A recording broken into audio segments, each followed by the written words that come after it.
Nagsampa ng reklamo si Pasig Mayor Vico Soto sa Commission on Elections laban kay Sara Diskaya na nakalaban niya noong eleksyon 2025.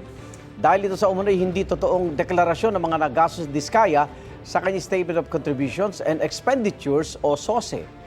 Ayon sa abogado ni Soto na si Atty. Romulo Macalintal, 1.39 million pesos lang dapat ang nagastos batay sa dami ng mga botante sa Pasig.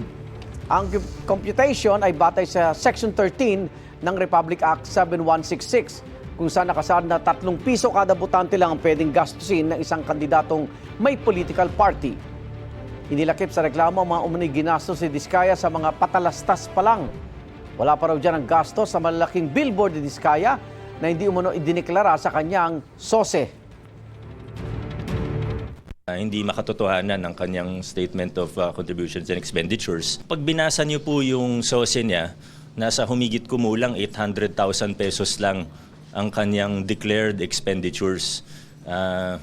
Nakita niyo naman lahat kung ano yung ginawa nila nung campaign.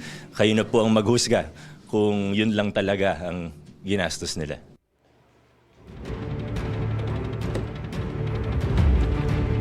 Bukod dyan, nagsampa rin si Soto ng reklamong perjury sa Pasig Prosecutor's Office dahil sa umunoy misdeclaration ni Diskaya sa kanyang dual Filipino-British citizenship.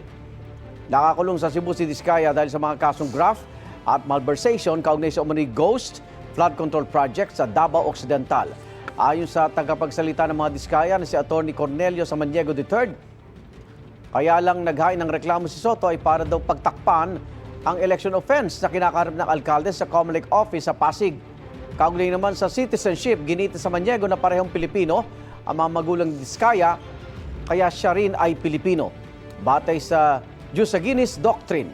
Sagot naman ni Soto, nagsampa siya ng reklamo dahil kailangan anyang sundin ang batas.